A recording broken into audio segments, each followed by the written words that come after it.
Okay, we don't hear you.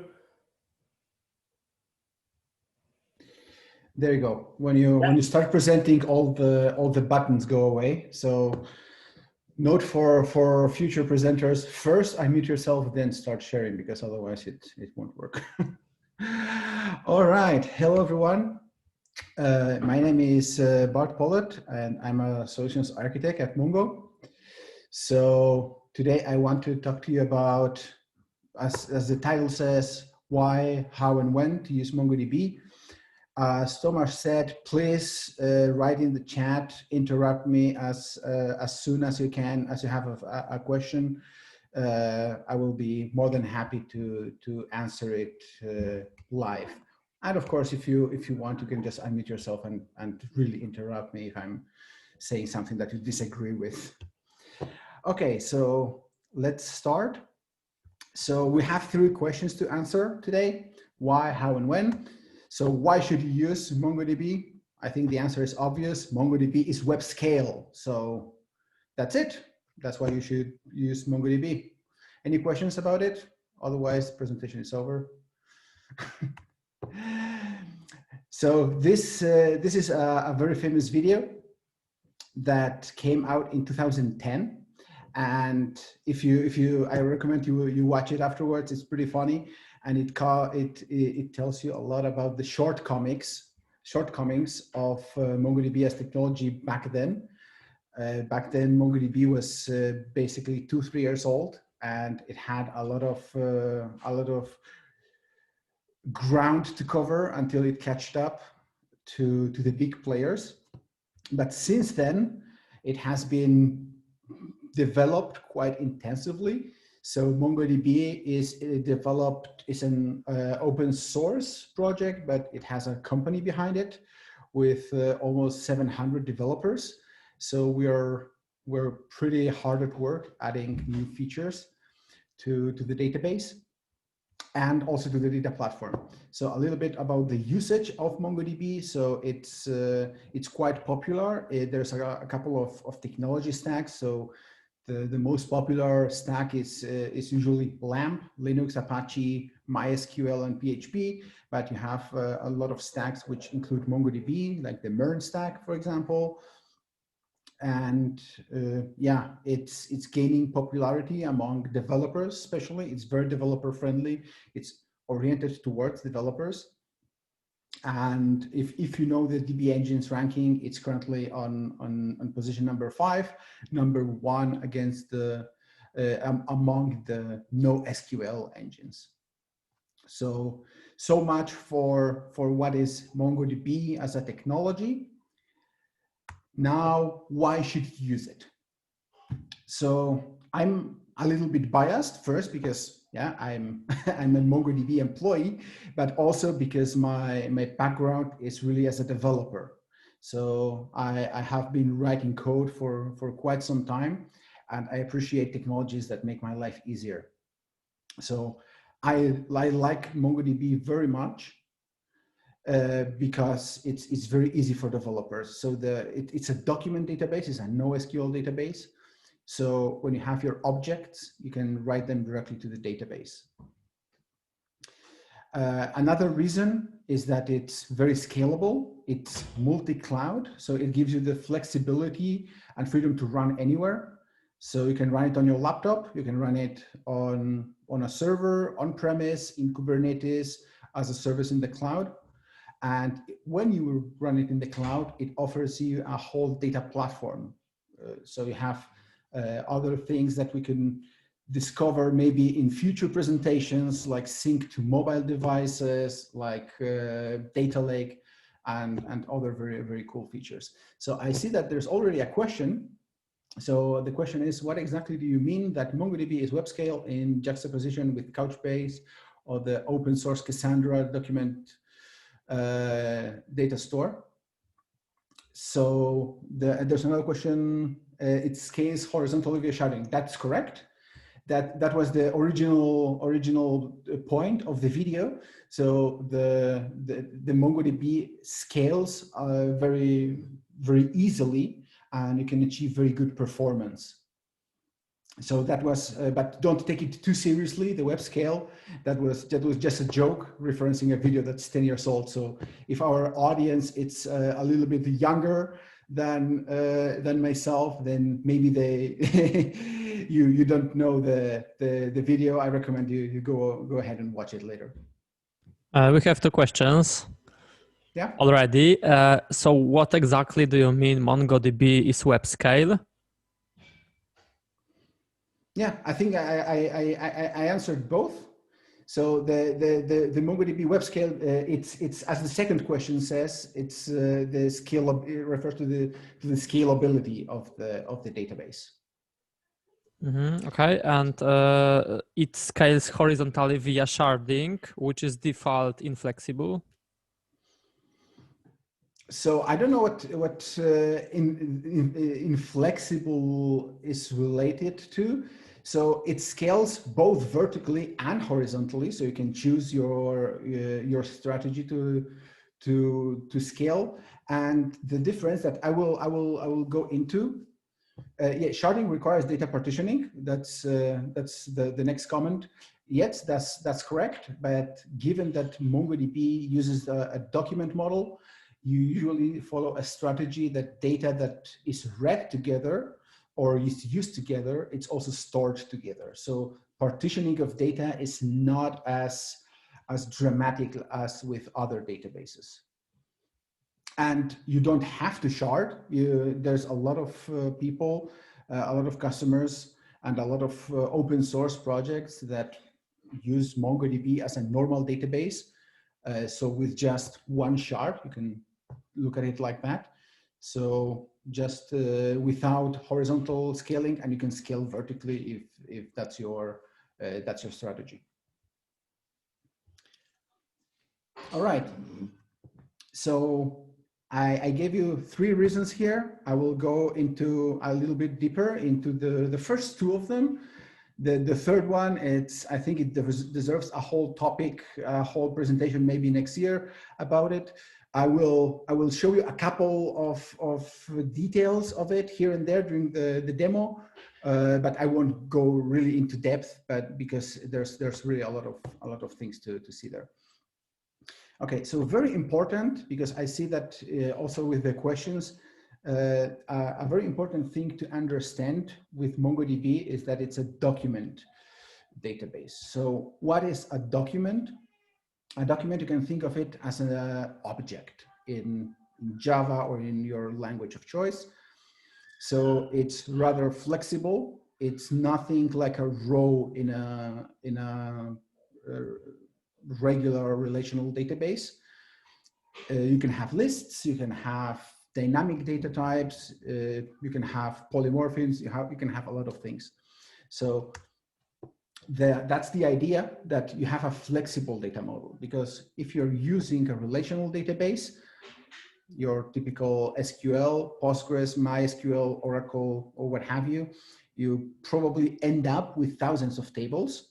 And that's not because we like tables and we like to print our data model in an A1 or A0 poster in our office, but it's because one object in the code, usually it's represented by multiple tables in the database, because we don't have this dynamicism that objects have. If you have customer objects with multiple phone numbers, you need a table for the phone numbers. So the idea with MongoDB and the document model is that you go from this basically to a one-to-one relationship, which is easier to reason about, as a developer, much easier to use. So you have your object, you can serialize it in JSON, you can send it to the database is very happy with it. It can just use it and store it, and then you can retrieve it also in the same format. So very important to learn some terminology between relational databases and document databases like Mongo. So database, it's still database. When we speak about rows in a relational database, in a document database, we have documents. So a collection of data that belongs together. And the columns in the row are just fields in the document. So you can think of it like fields also, or properties in an object. So we still have indexes. We can do joins, but we just call them lookups. We still have views and we have transactions. The thing that changes a lot is instead of having a lot of relationships, multiple tables and lots of relationships, we have less relationships. We have some, because some of the data, the way you model it requires a relationship, but we have a lot of nested objects or nested documents in arrays. So just so you can have a graphical representation. So on the left, you have the typical schema for a relational database with many tables representing data that belongs to a same concept of a, in this case, a customer. And on the right, you have the same data represented in a document. So I hope everybody is familiar with JSON. If you have done some JavaScript or anything with web technology, that's the native way of representing objects. So you have everything there together. So when you read it, you don't need to do joins between tables. And that's one of the reasons why data partitioning is not so dramatic, because if you partition your collection of customers and you say A to N is in one table and the rest up to Z is in one cluster and the rest is another cluster, you don't really need to query both clusters or do a join between one cluster and the other. This is, and the advantage that it gives you is also the flexibility. If you change your code, if you change your object and add a phone to the object or a list of phones, in this case you have an array, that's no problem at all for MongoDB. You don't need to change anything. You just write your new objects with a phone field. The phone is an array. It has the type array. And there you have your phone number objects. That's perfectly fine. MongoDB doesn't complain and is happy to accept the data and give it back later. So how you use MongoDB. So I touched a little bit already about the why. Now, how do you use it? So you have this wild liberty. You have this freedom to write anything to the database. So you have to be very careful how you write it. So document databases have existed already for more than a decade, and we have gathered already a number of data modeling patterns. So there's a number of use cases that are more or less similar, like for example, Internet of Things. It's the example that I will use for this presentation. But there are other use cases, and then for each use case, usually there's a number of strategies that you can use to optimize the modeling of the data that you're going to store with the document model. Okay, so there is a question on the chat, and that is, what is the benefit of the document store over Columnar store and vice versa? So the benefit of the document store is this flexibility that I described here. So when you want to do this change, first of all, you don't need to change your ORM, your object relational mapping. You don't need to change the database itself. You don't need to create new tables, and you don't have to take down your application. Or if you want to remove a column from a traditional relational database, you would need to take down your application. You would need to have some downtime. With the document model, you don't care about all of that. You just change your code, and the database will adapt to the changes in your code. Columnar has the big advantage that it has been much longer. So yeah, document databases have been around 10 years, a little over 10 years. SQL databases have been around since 50 years. So there's a lot more expertise in the field, and people are more familiar. You teach SQL at the university, so there's a lot more people familiar with the technology. But once you learn, once you change the way of thinking and you start seeing the document database as a developer, it's really worth it. It's very rewarding. And there's another question. So there is a limitation for MongoDB for nested documents, which is 30 megabytes. If the developer intends to have a lot of associations, then another collection is required. Is there another way to handle it?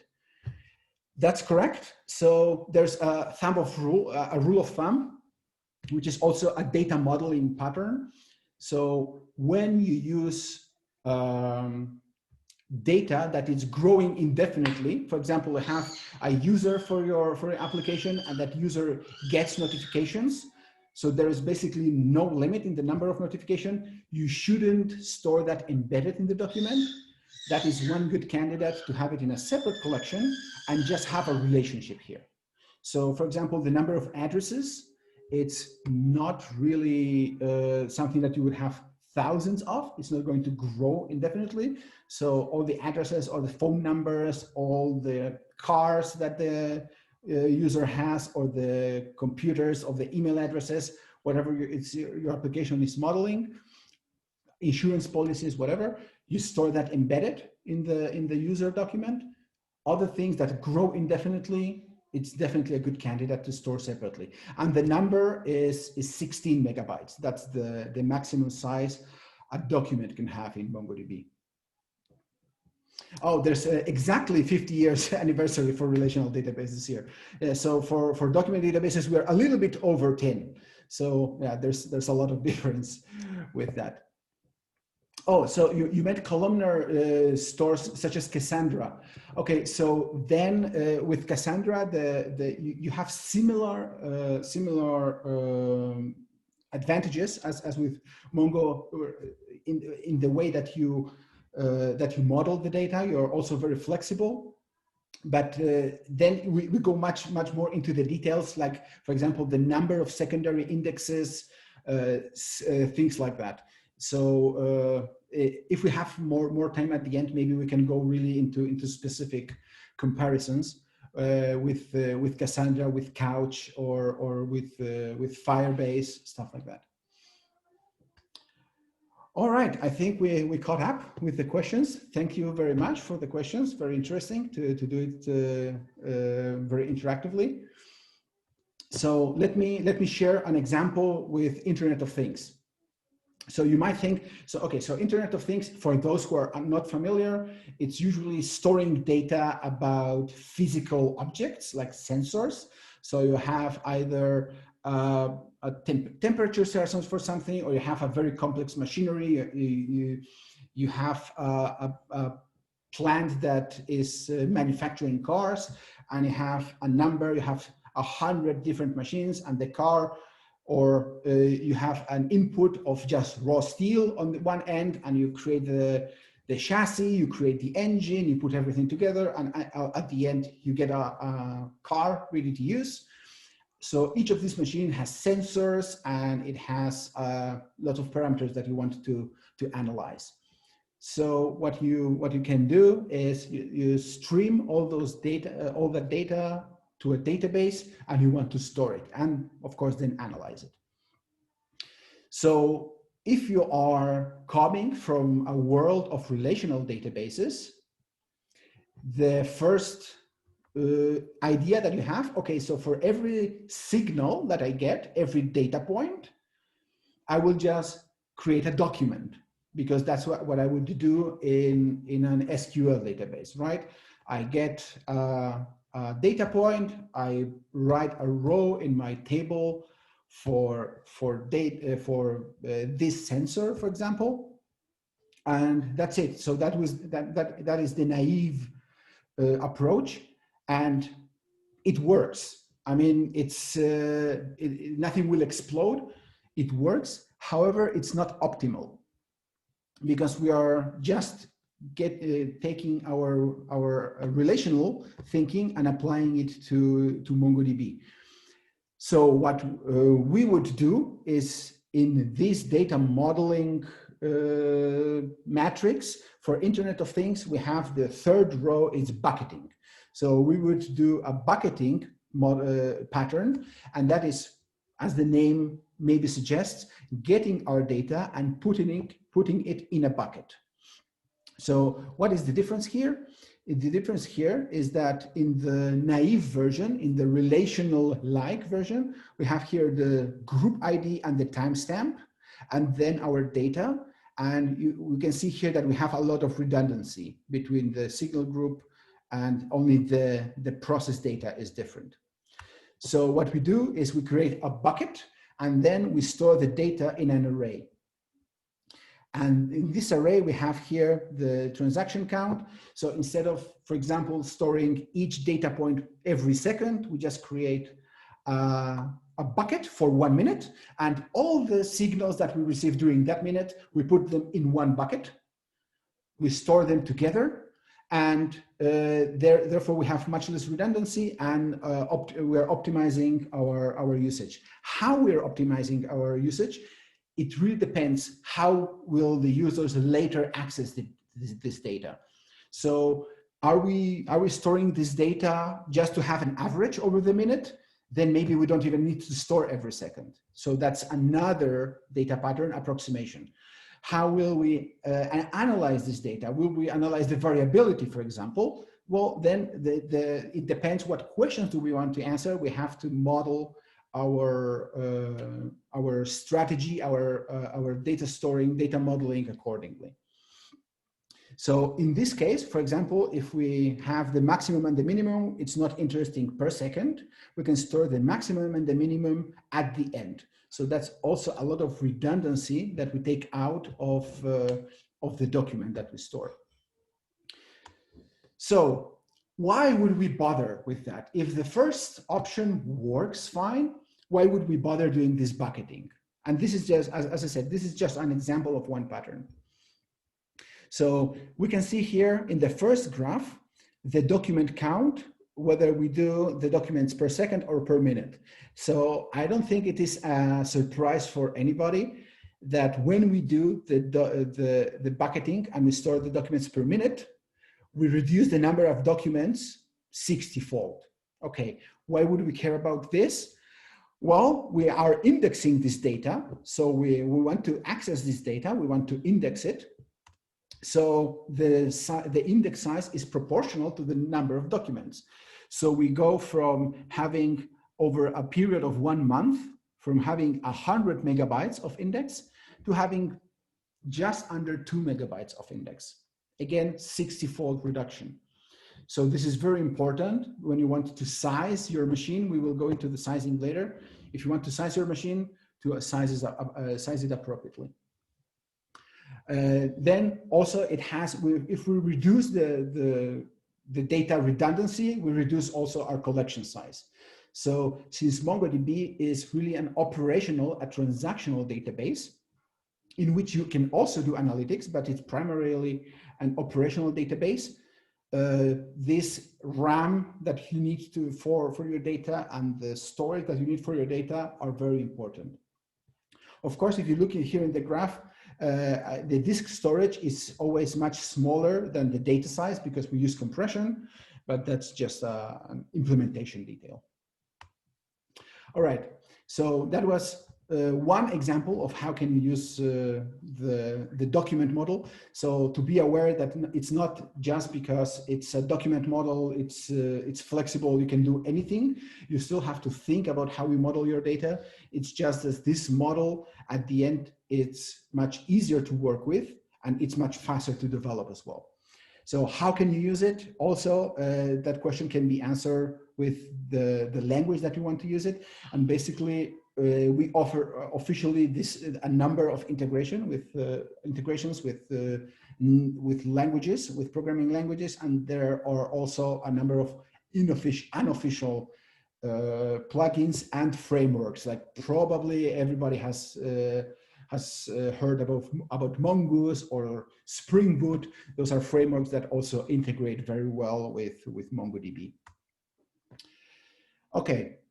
Now we have one question left of our basic questions that I definitely wanted to answer, as I promised in the title, is when to use MongoDB. So you have your data and you're going to store it in documents. So the first option here, JSON documents. If your data comes in JSON documents, which sometimes data natively comes in, like IoT devices, a lot of sensors send data in JSON already. Perfect. You don't have to think a lot of about that. Now, a good question is that might surprise some of you is tabular data. So if you have data in tables, why would you store them in a database that's oriented for documents? Well, the answer is simple. Since your data is in tables, you can just model those tables in documents and then use the other advantages of MongoDB. Even if you're not taking advantage of the document model, you don't lose anything because you still can do your joins. You still have the advantages of the rather easy data partitioning. And you can do the sharding, and you can still do all the things that you're used to doing with document data, with SQL databases. You can do still with Mongo. You don't lose transactions. You don't lose basically anything. And for the extra level of complexity, if you will, or doing weird things, you can, the data that is stored in MongoDB, you can access it using SQL. So we offer a connector, a piece of software that translates from SQL directly into Mongo. So there's a couple of questions now.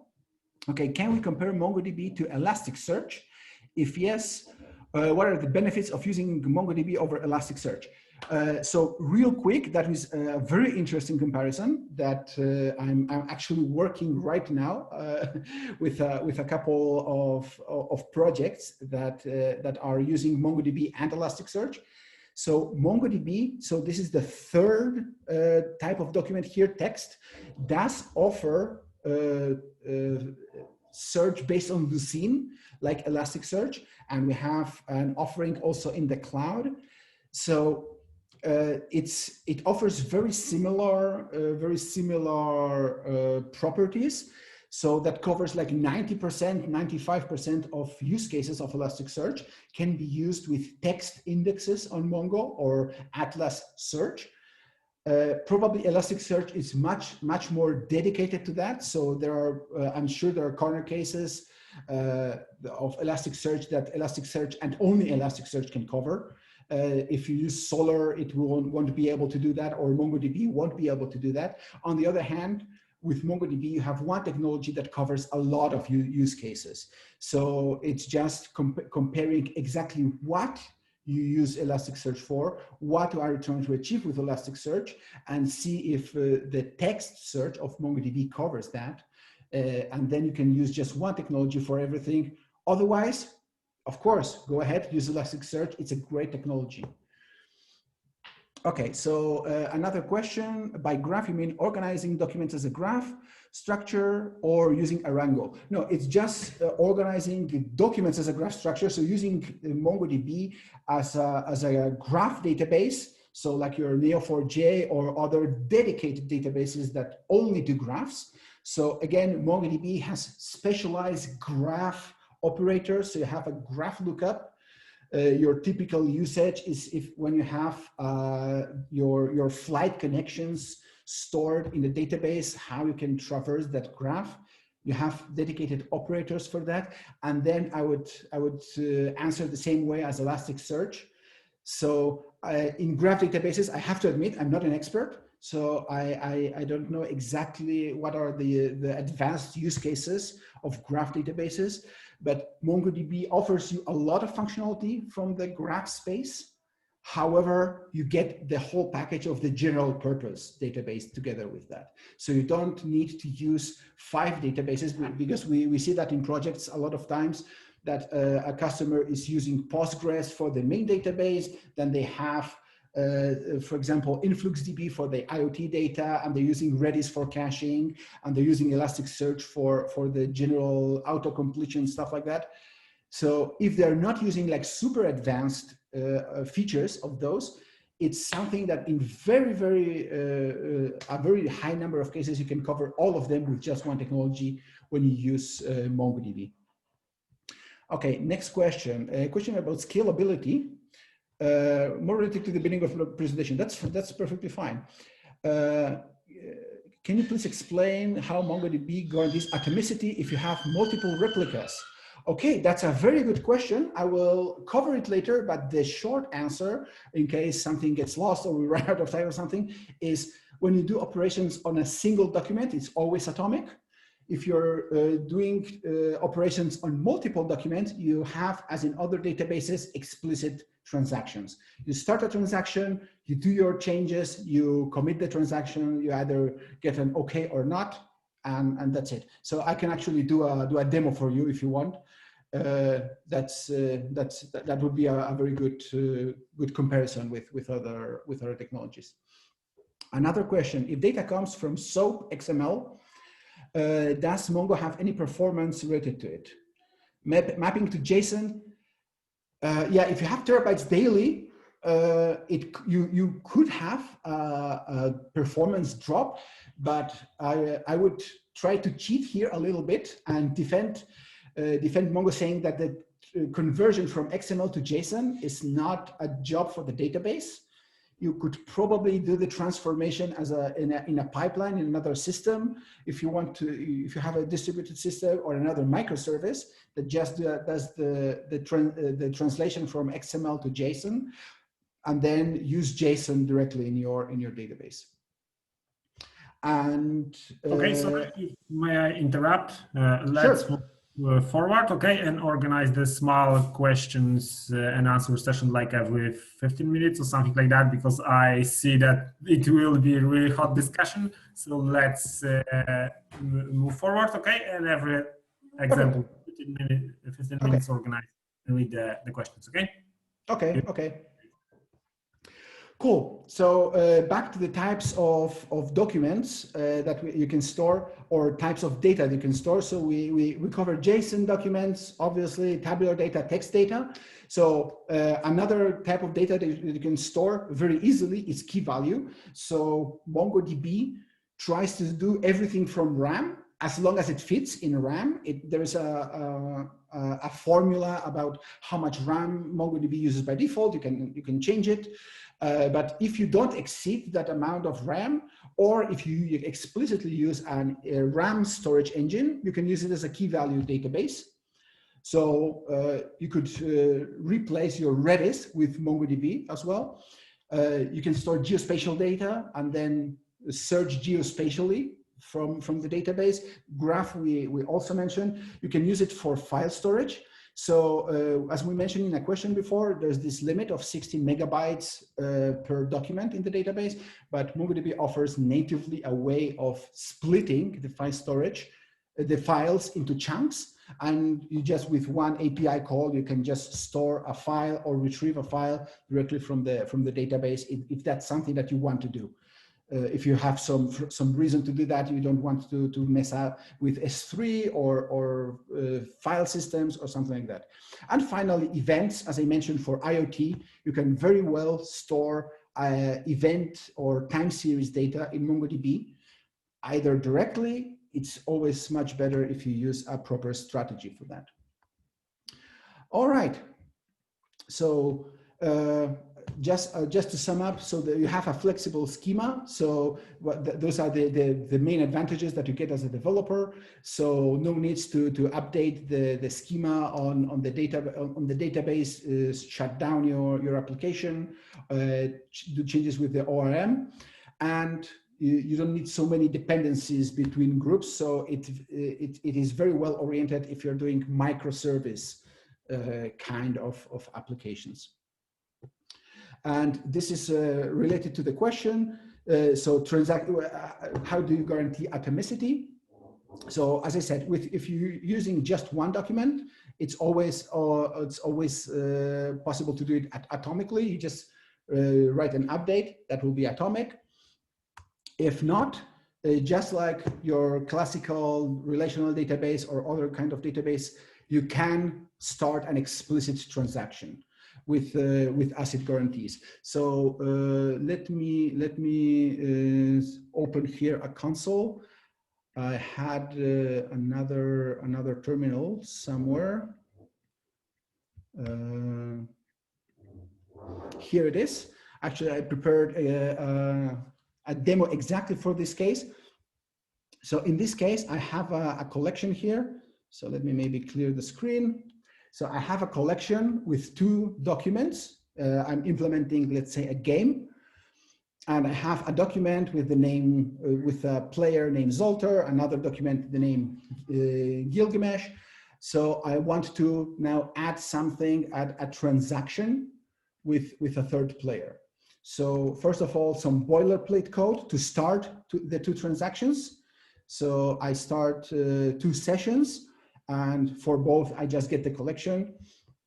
And in one of the sessions, in session number 1, I'm going to go ahead and start a transaction. And there's this thing called the read concerns. So that means how we want to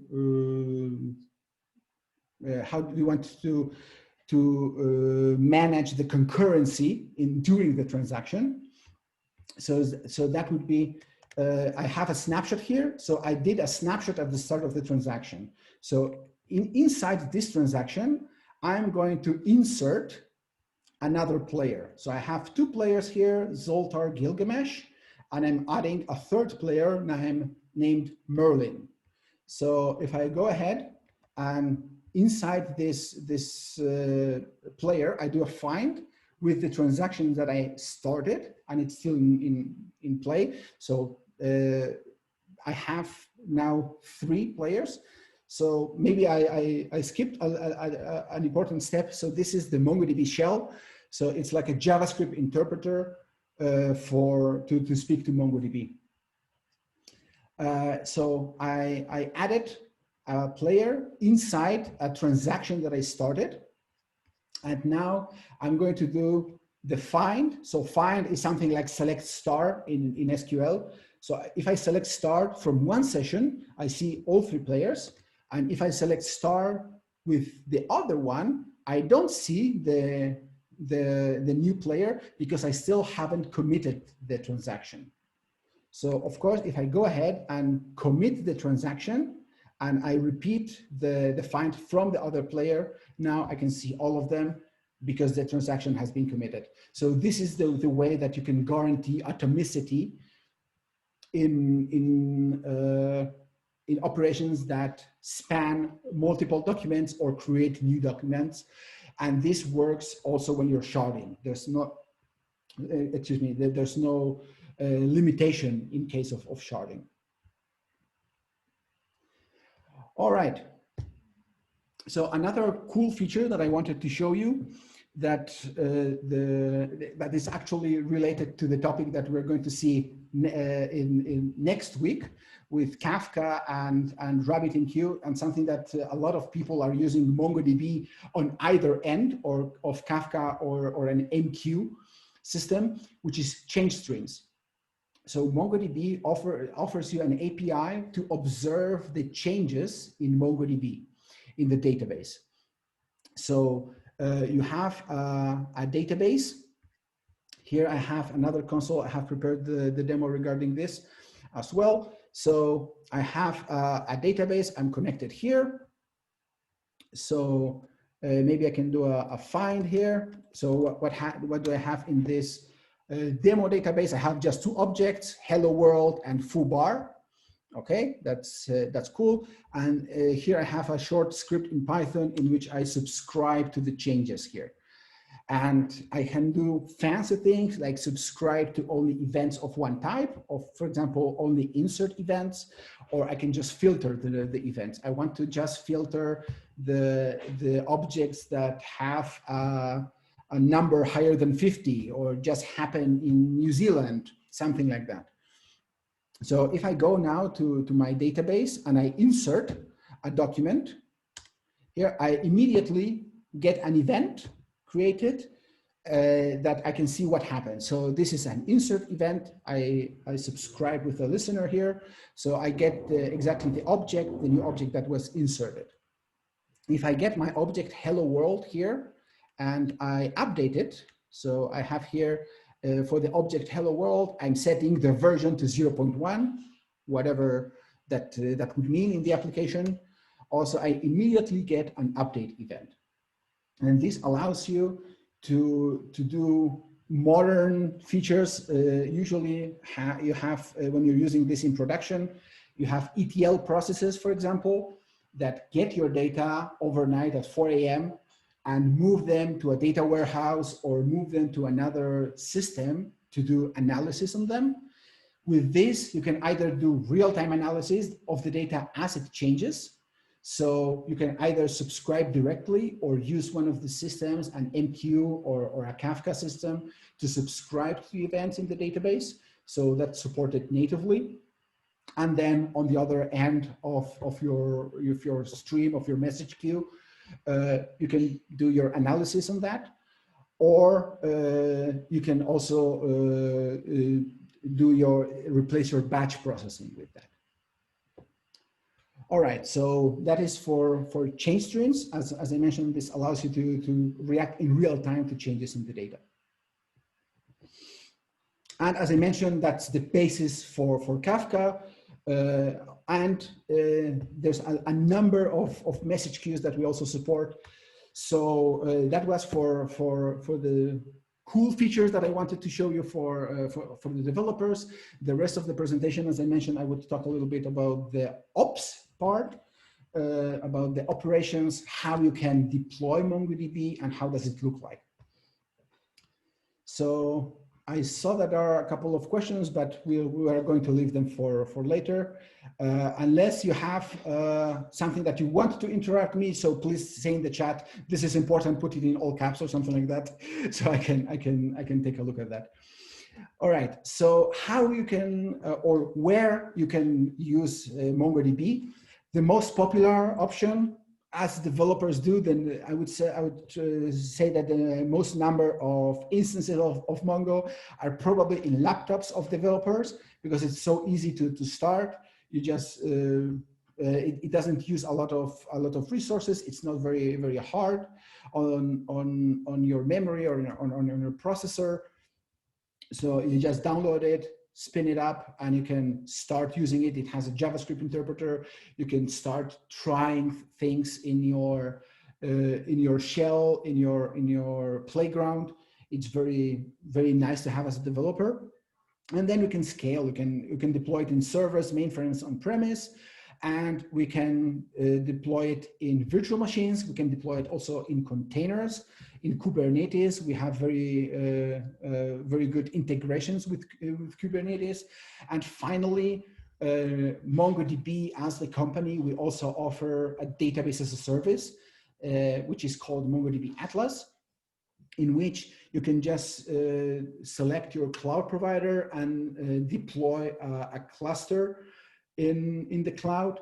And unlike you would do on your laptop, that would be a production ready cluster. So it would do encryption for you, it would do TLS, it would make sure that you're using all best practices, that you're using access control, that you're using good passwords, two-factor authentication, all the best practices that you usually read about, but are too busy to implement yourself. That's something that you can get with a few clicks, if you will. All right, so before I show how Atlas looks like and all the options that you can tweak, and related to one of the questions that we had at the beginning of the presentation, so I would say a couple of words about scalability and high availability. So there is a number of strategies that you can divide your database. And with MongoDB, we use two different ones. One is for scalability, one is for high availability. For scalability, we do horizontal scaling. So we divide our database. We do this data partitioning, and we store, for example, all the customers from the EU, in one server, or in one cluster, all the customers from the US in another, and then all the customers from Asia in another one. that is for scalability. Or if we just are deploying it on premise, we can just do hashing and just distribute our data because our processors aren't keeping up. In that case, we're partitioning data. So each cluster has a different chunk of the data. The other one is for high availability, and that is replication. So in order to protect the data from the failure of a node, we recommend, that is the best practice for production, deploy a replica set that is a number of servers that are mirroring each other. So you have exactly the same data in all of the servers, and we recommend a minimum of 3. So if one of them goes down, you still have a majority, and they do know that they are still the majority. They can keep on working. The database is still up, and your application can still work even though one of the nodes has died. So these are the two strategies. One, as I said, is sharding. One is replication, and both actually can be used to serve global audiences. If you have data that is accessed all over the world, if you have the data just centralized in one location, there will be users with great latency, others with not so great latency. If you replicate your data or you distribute your data, for certain operations, you can have a much smaller latency for access it. If you just do replication, we do have per replica set just one primary node which accepts writes, but the reads you can do from secondary nodes, so those will have very small latency. If you do sharding, if you do distribution, then you can do both reading and writing from your local node. So this is how it looks like from an architectural point of view, in which you have the application. The application always talks to a driver. These are the languages that we saw. Those have native drivers, and the driver abstracts all the access to the database. So you just do, as I showed here, I just have done an update or a find. I don't care what is here. So in this case, I'm talking to a replica set. The primary could go down or something could happen. My application would have no idea that something happened because the driver abstracts all that complexity. So we have the driver always talks to the primary by default. All the write operations goes to the primary, and then we have a number of secondaries. The minimum for production that we recommend is 2. It should always be an odd number of nodes. It's not recommended to use an even number of nodes for network partition reasons. And then you can have more secondaries here for dedicated tasks. For example, you could have a node that only does analytics. You could have different indexes on that node, and you could put a lot of load on that node with your analytics workload without affecting the transactional database, the operational database, which is serving your application or your customers. And as I mentioned, we also have sharding, in which each shard, this is important, is still a replica set. So each shard is a cluster, each shard is a replica set, and then we have one level more of abstraction here that we have to add. So the driver then talks to Mongo S, which is basically, if you want to look at it, is a load balancer, a smart load balancer that knows how to distribute the data. So the data that we distribute, we can do it just hashing, just randomly distributing the data on the server based on the sharding key. We can do it with ranges, so for example per postal code, or we can do it by zoning, so distributing all the data from our Australian coast customers stays in Australia, and that way you can guarantee a good latency for everybody. And having said that, so the replica sets and the sharding, I will just do a quick demo of Atlas, and then I think we can take a look at the questions and answer all the questions, because I've seen that there's a lot of them piling up. Okay, so this is Atlas. Atlas is available as a web interface. I mean, the control plane of Atlas is available as a web interface, but of course you also have an API.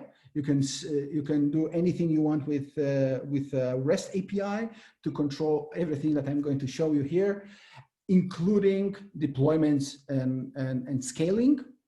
And also it integrates with your infrastructure as a code platform of choice, with your Terraforms, with your Kubernetes as well. You have a lot of ways of integrating Atlas into your existing ecosystem of infrastructure. So okay, Bart, sorry. Sure. Two big Brits, okay, because I'm afraid the thousand of questions will overwhelm you. Yeah. So, okay. Yeah, the glass of water. And are you ready for the Q&A question? Because sure. we have a. Go ahead. Go ahead. Okay, let's start. Okay, I think we finished somewhere here. What's the difference between the Percona's MongoDB offering and what's your enterprise solution? The difference between Percona, I'm not super familiar with Percona, so I'm not going to answer very specifically here. I will just say that the solution that we offer is created by MongoDB. So as I said, I don't know exactly all the details of the Percona offering. I can just tell you that the solution that we offer guarantees you the best practices in the configuration and the support. So you get support by the people who wrote the code of the database. So there is no limit in the level of support that you can get. If you have some weird bug, we just go to the engineer, to the developer that wrote a piece of code, and if you're having a problem, it will always be fixed. Okay, thanks. I asked Uncle Google, and that's true. Percona offers MongoDB. I didn't know about it, so it's interesting. Okay, the next one. Can you compare transactionality of Mongo to related database system, transaction isolation level, for example? And does Mongo manage some kind of transaction journal? Yes, this is a very good question, very complex question. So MongoDB has a transaction journal. I'm afraid that the whole details are a little bit too complex. We had internally a whole hour and a half just to talk about the transaction journals, because you have to keep in mind that the transaction journals in MongoDB, they can be distributed. So sometimes when you have these transactions, so I just took a shell and I started the transactions. I don't know what's behind it. So behind it could be a sharded cluster. So internally, MongoS, the load balancer, has to coordinate these snapshots and the transaction operations and the rollback logs between different clusters, actually. And we do it very carefully. So even if you have a very complex transaction with interdependencies, and for example, you have a failure of the harbor in the middle of the transaction, it's always guaranteed to remain in a consistent state. Either the transaction goes through or not, even if something just goes completely down, you have a complete failure of a region or in the cloud or something like that, you always have a log on the disk that you can roll back or roll forward depending on the mode of the failure. Okay, go on. No, I just wanted to say about the transaction isolation levels. Then it's if you do an update operation, it's per document. You just lock that document. Otherwise, it depends really on the details. You can either have a whole collection, or depending on if you're sharded, it could be a little bit more complicated, because you could do transactions between collections and between nodes in a cluster. So the answer here, it's the very dreaded, it depends. Okay, so one question from Jane. As I heard, there is journal file for MongoDB that can be specified with write concern operation. Can it be considered as a journal mentioned by Paweł? There is a journal file, but that journal file is for normal operations. So in order to minimize the load on the hardware, usually we don't write directly to the final storage of the database. We write to a journal file, and we flash that journal file either every 60 seconds or 2 gigabytes, whatever comes first. So that journal is just for normal operations. The transaction journal is different because the journal that we have on the disk, that is local to that machine. It doesn't work on a replica set level, or it doesn't even work, definitely not on a sharded level. So on a distributed level, it's just for that machine in case that machine goes down. And so you boot up again, you load your latest state, and you can replay the transaction log. Sorry, the commit log, not the transaction log. So the journal, yeah. Okay, so what is MongoDB written with, and what is the best language to integrate it? So the best language is the language that you know. That's the first answer. So MongoDB, I don't know what you mean by written with. It's written in C++ internally. There's parts in Go, in Rust, in C, but mainly it's C++. And as you saw in the shell, the interpreter, the way that you interact with MongoDB is JavaScript. So if you open a shell, it will be JavaScript. So you can write like JavaScript code. If I go here to the console here, and I do 0.1 plus 0.2, you can clearly see there, this is JavaScript. So that could be maybe the easiest language to interact, because you can do like a scratch pad directly with the shell. But if you're familiar with Python, use Python. So this other script that I wrote here, it's written in Python. It's very comfortable to use in Python. If you're a Java developer, you should use Java, because the effort to learn a new language is not worth it for the delta of user friendliness that you will get. And a lot of people just use a framework like Bootstrap, for example, and Spring Boot. Sorry. Okay, so maybe one more. How is MongoDB Atlas deployed on AWS with different with AWS Document DB with MongoDB compatibility? It's very different.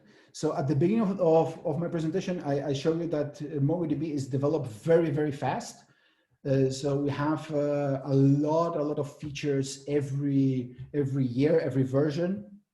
So the MongoDB compatibility that you get on AWS until very, very recently, I think a couple of days ago, it was 3.6, that they claimed. Recently, they upgraded to 4.0. So I know for a fact that even with the 3.6 compatibility, it failed a lot of tests, of compatibility tests with the 3.6. And on top of that, internally, it's very different. So the way that MongoDB works internally, all this, for example, the transactions, it's a feature that came with 4.0, and it's based on the storage engine. So internally, we use a storage engine that it's called Wired Tiger, that MongoDB integrated in version, I think 3.0, and the implementation of DocumentDB uses internally Aurora. So they use their internal technology. So the implementation is very different. It's just like an emulator of MongoDB. So the features are different, the performance is different, and then you get the visibility of the platform. So as you can see here in Atlas, you have a lot of metrics that you can look about the database. You don't get all these metrics, for example, with DocumentDB.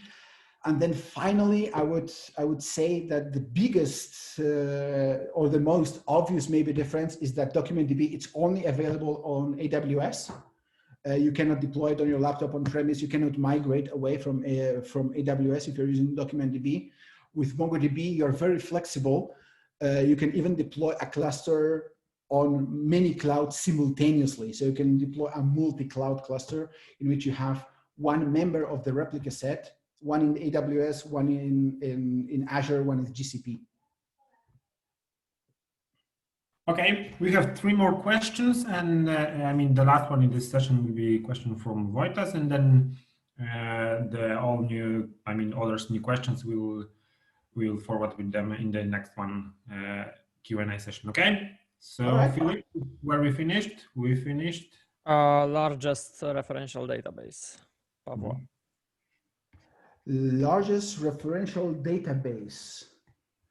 In terms of size of the data, how many writes, reads per second, how many shards? Okay, I don't know what our largest public is, but I know, so I will answer many answers here. So if you look here on the interface of MongoDB, you have one option that is called Data Lake that I won't talk about in depth today. That is one of the things that I wanted to leave for a potential future presentation. So if you activate Data Lake, you can use Atlas to query your S3 data. So if we count this, it's many petabytes, the largest deployment. If we are talking just pure MongoDB, I know of customers, enterprise customers that are using MongoDB on-premise, and they have hundreds of terabytes, around 200 to 300, and they are over 60 shards, and they are achieving a data latency under 5 milliseconds for a query.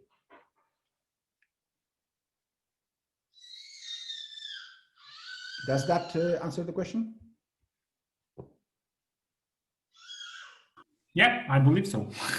Okay. So yeah, let's move forward. Can you elaborate on replicas details? I think with some consensus. Why do you recognize primary and secondary nodes? Is it dynamic? Okay. Okay, so I will go back to this. Yeah, so you have a replica set. A replica set is just a number of 3 nodes. So one of them just happens to be the primary.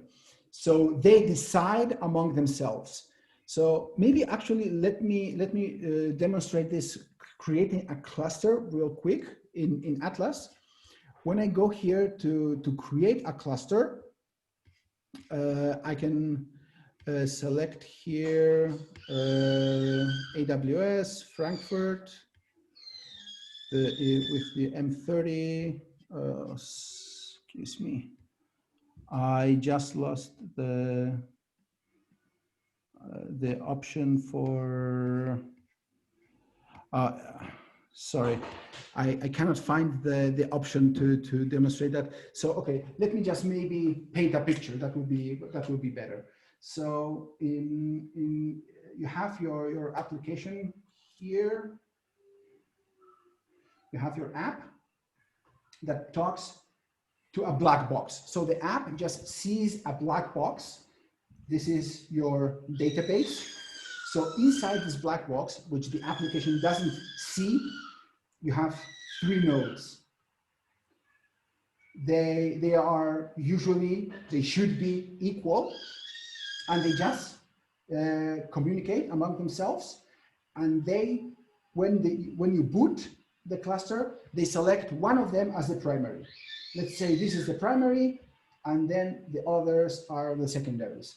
And the app talks to the black box. The app talks to the driver actually, and the driver sees the details. So the driver will then direct all the write operations to the primary, but keep connections to all of them as well.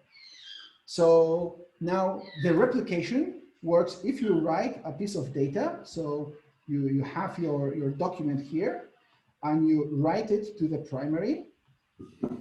Then the primary, with this connection that it will replicate it to both secondaries. So that is how the replication works. Now imagine that the primary goes down. So here now everybody, the driver here and the secondaries will realize that this connection is broken, and they will talk to each other, and they will elect a new primary. So they will say, okay, now this is the primary. And the next write, if we write now a blue document, this blue document will be written to this primary and then replicated to the next secondary. And when this guy comes back up, so if this node that was a primary comes back up, he will come back just as a secondary.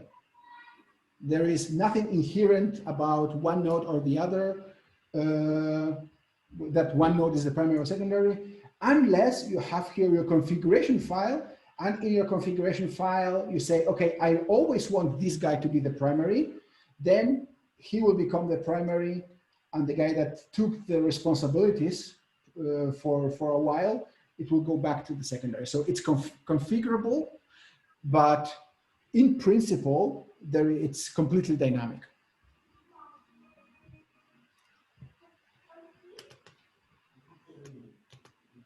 All right. I hope that answered the question. Is there anything else?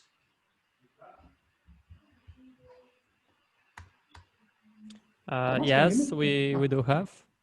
Yeah, okay, go ahead. Can you tap on change stream listener using the API? Can you repeat the question, please? Can you tap on change stream listener using the API? I think you did it through terminal. Yes. In Python script. Yes. So actually, let me just stop this. And I don't want to start a religious war. I'm an Emacs person, so I will use Emacs to take a look at this. So the change streams is an API itself. So I have a Python script in which I just create here a couple of event loops here. And then the API call that I do is the collection.watch. So it will be here in the main here. So this is the magical API call. I just get the collection, and the collection offers you an API call, which is watch. And then you give it a pipeline in which you can filter. For example, I only want to match operations of the replace type, and then give me the full document. That's it, basically. So the change streams is an API by itself. Okay. Atlas is only available on the cloud, or can I install it on my server? Okay, so Atlas itself, it's a cloud system because it, as you can see here, it integrates very deeply with a cloud provider. So Atlas is a layer of, if you want to call it orchestration, but we don't have our own servers. There's no MongoDB servers that belong to us in our data center. We just use cloud infrastructure. So if you want to do it on premise, we offer a similar product, which is called Ops Manager. So I don't know if this will work blindly, or I will have to. Ops Manager. I haven't started it, so let me start the virtual machine with Ops Manager, and in 1 minute we will have the Ops Manager there. Okay, so I will take this time. I just want to remind everyone, please save your energy, because I know Bart prepared some quiz at the end, so be careful. Yeah, there will be a quiz at the end regarding all this information, like the very specific details that I told you, like what color was some pixel on the database, so on the interface of Atlas. So you have to pay a lot of attention, and then if you get it right, you will get a goodie from us. You can choose a couple of options. That will be a quiz after the demo. And Bart promised to ship it to any place on the world, so. we ship anywhere that you are. So if you're so good that you get the quiz right, you deserve definitely the goodie bag. Okay, so this is, as you could see, I started just a virtual machine. So this is a very similar interface that you get to manage on-premise deployments. However, the difference here is that when you add a new here, you have to choose which of the servers you want to use of pre-configured servers. So there's an extra step. You have to add a number of servers here. In this case, those are just containers that are running inside this virtual machine. So you deploy your servers, you deploy an automation agent, and then you have a very similar interface to manage this. So from the side of the management, you can still do deployments like in a DevOps fashion. If you want to deploy a new cluster for testing, you can automate it via the API. If you want to use the change streams, since the change streams are not related to the management of the database, but the database itself, they are still there. The only difference, as I said, is here that you have to pre-allocate the infrastructure for that. And then basically you get the same metrics that you got here. So I have different things selected. I have a little bit more graphs selected here, but basically it's the same thing.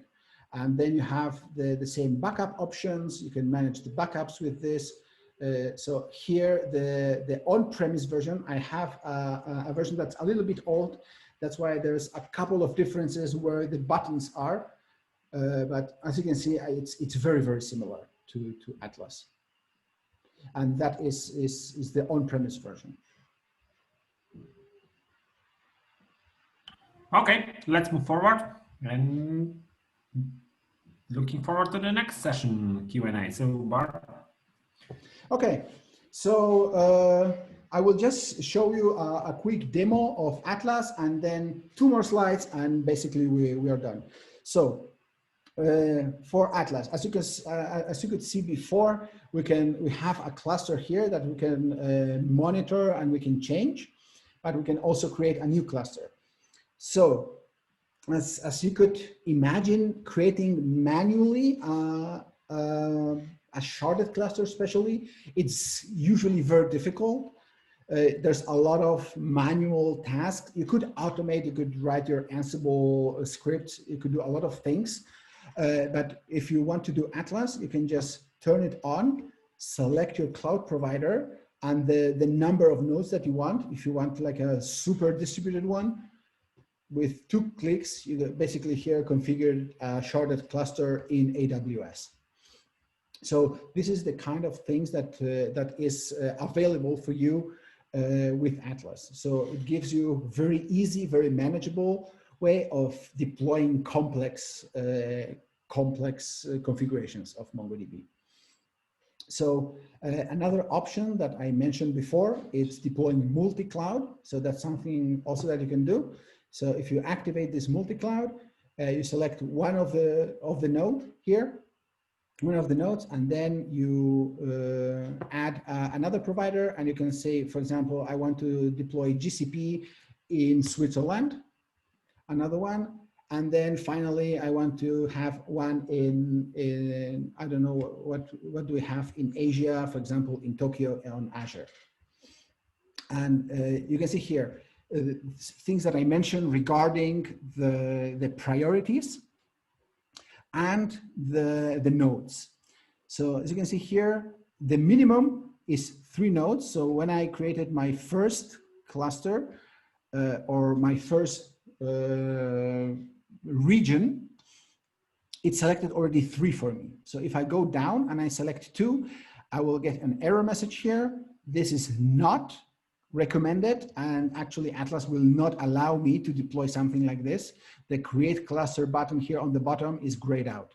So I have to always choose an odd number of nodes. So in this case, I will just go and choose 1 node per region. So I have these 3 members in my replica set, which is, as I mentioned, the minimal recommended for production. And then also things that I mentioned in the slides, I can create read-only nodes. So this would be nodes that are only to minimize latency and will not participate in elections and will never become a primary. And then we have even more specialized nodes.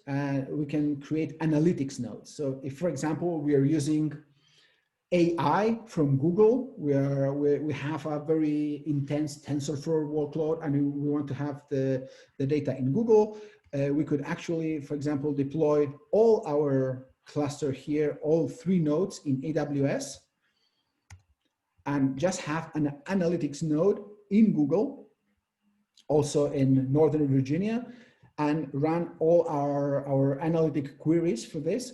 So what is the difference between the read-only and the analytics is the type of indexes that you can set. All right, so that is the options that you get with multi-cloud and multi-region. That is actually the option that I was looking before. So for now, I will choose something very, very simple. So I will choose, for example, here Frankfurt or Paris to be central in Europe, and that means also here you see stars at some of the regions. That means that the region itself has at least 3 availability zones. So if we deploy in this one in this region of the cloud provider, we have an SLA guarantee of 4.5 nines, so 99.995, because we are deploying with always, of course, in the background on 3 different availability zones inside the provider. Okay, so once we have chosen our where we want to deploy, now the question is how big we want to go. And of course, you always see the pricing for the options and the total at the end. So here you can choose the size, how much RAM do you need, and how much storage do you need. The good news is that you don't have to think really a lot about this, because you have auto scaling. So first of all, you have storage scaling. So you will never run out of storage. You will just get an alert that the storage just got scaled to the next level. Depending on the size of the cluster, you have a maximum amount of storage. So if you go to an M60, for example, you can get up to 4 terabytes. For this one, you have up to 500 gigabytes. And if you choose more storage, we can also see in real time what's the cost per hour. And another thing that we have is cluster scaling. So as I mentioned, we do the provisioning for you, and we have replica sets. So if we take both of this concept that seems unrelated to each other, what we can do is in the replica set, just in the background, you don't see anything and your application doesn't see anything. We can take one of the nodes down and start up a node in a different size, either smaller or larger. We rejoin that node to your cluster. We take down another node. We start it up in the new size, and then we turn down the primary. There is this short election, so you see a small interruption in the number of operations. Actually, the driver takes care of it that the application doesn't see any error, because we have an option that it's called Retriable Operations. So you can do a retriable read, a retriable write. So if your operation fails because there is no primary, the driver just waits a second and just retries the operation. And if it succeeds, it's completely transparent for you. So as I was saying, we can do this rolling upgrade, rolling or upscale, and change the size of the cluster, either per mouse click. If you just come here on the web interface and you request it, per API call, you can automate it as well if you want. If you see that there is more than 1,000 customers on your web store, you can scale it up. Or if you know that every Friday you do a very heavy analytics workload, you can also scale it before you start the workload, and then scale it down. If that is not enough for you, we have the auto scaling. So you can just select this option and select a minimum and a maximum cluster size. So if I want to have something smaller, I have to reduce the storage, and I can select a maximum cluster size. So for cost control, I don't want to go over certain costs per hour per month. So you select the maximum cluster that you're willing to auto scale. And if you deploy this cluster, you don't have to worry about peaks in the usage, because the cluster will be automatically adapted for the workload. All right. So that's about the size. Then we have some additional settings. Of course, you can choose a version. Again, this is not a critical thing. You can always change it later with one click. And this rolling release, this rolling upgrade will happen, in which we will just shut down one node for you in the background. We will upgrade that and rejoin the cluster. The same for the other two nodes, and you will not see any downtime in the application. And then finally, we have backup. Of course, it's an operational database. You need to back up your data. So there are two options: the very traditional snapshots, which every 24 hours or every 12 hours, whatever period you want, you can take just a snapshot of the database. These snapshots are, of course, compressed, deduplicated, all the properties that you would want in a good snapshot.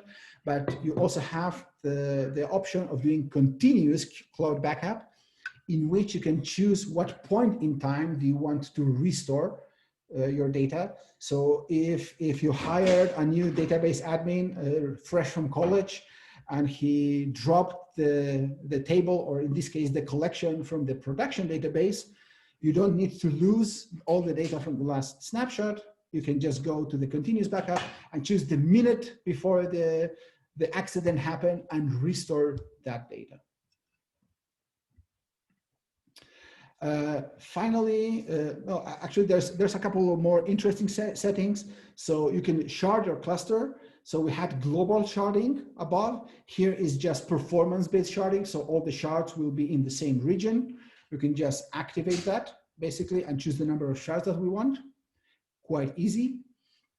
This is this option that I talked before, that if you have people in your organization, or you yourself are more familiar with SQL, and you want to access the data using SQL that are stored in MongoDB, or have tools already like Tableau or Qlik or Power BI, something that uses SQL natively, you can enable this connector, and then you will be able to use SQL to access the data that you have stored in MongoDB.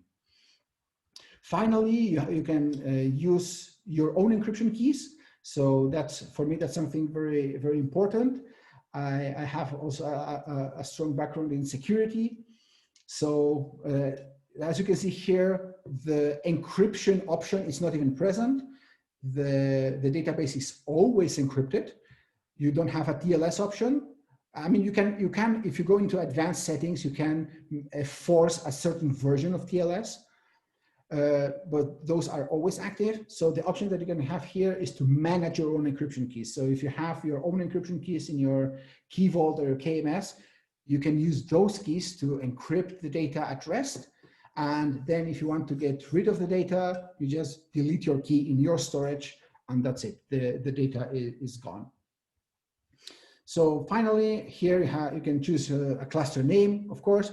And if you click on Create Cluster, it will start creating your cluster. You can see the automation status here. And in around 3 to 7 minutes, I would say, it depends on the time of day or how busy we are, actually up to 10 minutes, but usually it's around 5, you have a new cluster created here. All right, so that's about building a cluster. Then you have nice options like metrics. You can take a look at what's happening in the cluster. If your application is performing suboptimally, you can take a look at what is happening. But probably here is more for big picture kind of things. The advantage that you get with MongoDB is that Atlas, it was built by the same people that created the database. So we have as well a profiler. So in the profiler, you can see why your application is so slow. Not only because the CPU has been peaked. Okay, so you saw that here between around 4 p.m. I think there was a peak in usage. I don't know if you can see that. Yeah, here around 4 there was a peak in usage of 50 operations a second. The documents, you can see the documents. Okay, memory was used a little bit more. The op counters and the CPU peaked at around 100%. Okay, so you take a look at that. Okay, but why did that happen? So you go to the profiler, and actually here you can see what happened from the application standpoint. So you can see here operations that took unusual long time. So per default, we log every operation that takes longer than 100 milliseconds. So you can click here on one point and see that there was a query against this database. It was an update operation and it took 13 seconds. Okay, that sounds bad. So let's see exactly what happened. And here we can see in a JSON format exactly what the operation was, what was asked, what was the plan to execute it, and all the nitty-gritty details to this operation, why it took so long. So you can analyze other operations and see that here also a very similar one, also against the customers database. Also we have here a collection scan. So that is like a table scan. Okay, there's a lot of slow operations here. Something must be wrong with my configuration. So what we offer you here is an automated performance advisor in which Atlas itself will analyze all this profiler data and suggest, hey, your application is doing suboptimal things, and we can suggest changes in order to optimize this. So in this case, we have here index suggestions. We have one index suggestion, which seeing these operations that on average are executed in 4 seconds. So really for a transactional database, not acceptable. It's caused by a collection scan, and we have a very, very high impact. We could create an index. So this is a suggestion of the index already based on the workload that we have. So we can just click here on create an index. We can review it. Okay, looks good, confirm. And we just created an index for this database that was suggested automatically. There's no need to go into the console, no weird commands, no wondering exactly what kind of index do we want to implement. So we went basically from this peak in CPU to 100% to solving it, creating an index in a few clicks. Okay, so I think that is most of what I wanted to show today. We're running out of time. I wanted to leave something for questions and answers. And if there is no other questions, I still have a couple of slides that I want to show, and then we do the quiz. But first of all, are there any questions regarding Atlas itself? Don't be so shy. Yeah, Jane raised a hand. Oh, that's good.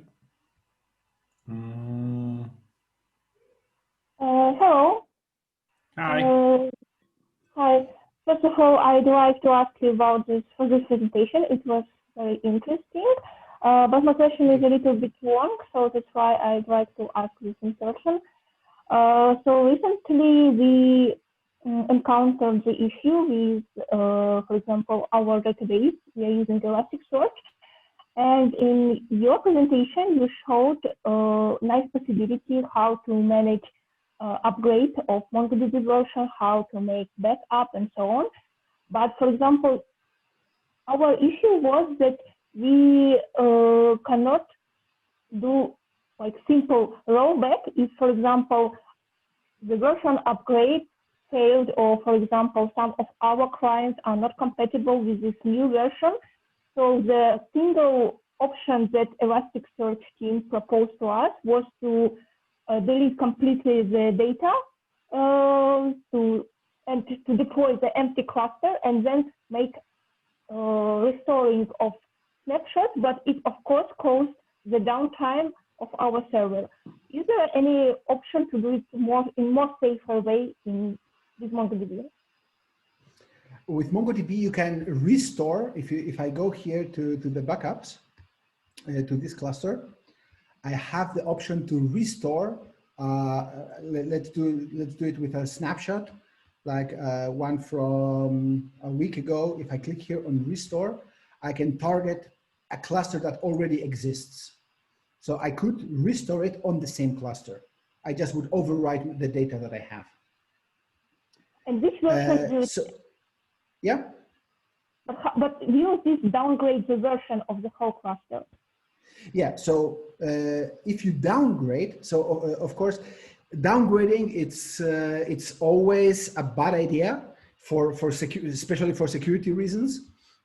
So if we go, yeah, if we go here to the cluster itself, sorry, not the metrics, to the version. Here, edit configuration, and we go to the version. We cannot downgrade here. So as you said, we would have to create a new database. However, in this case, it is not a restore of database. There is a possibility. It would take a little bit longer. By the way, the cluster number 1 is already created. It's ready to use. So as I was saying, you have the option of a live data migration, in which you can create a cluster with the version 4.0, and instead of restoring a snapshot, you can connect both clusters one to the other, in which one cluster first syncs all the data from the new one from the old one, and then all the live operations that occur on the old one are immediately replicated to the new one. In that case, you wouldn't have a downtime that long to restore everything. You would have just a cutover downtime of 20 seconds to 1 minute, what would take you to take down your application, point your applications to the new cluster, and then start your application back up. Okay, sure. Thank you. Yeah.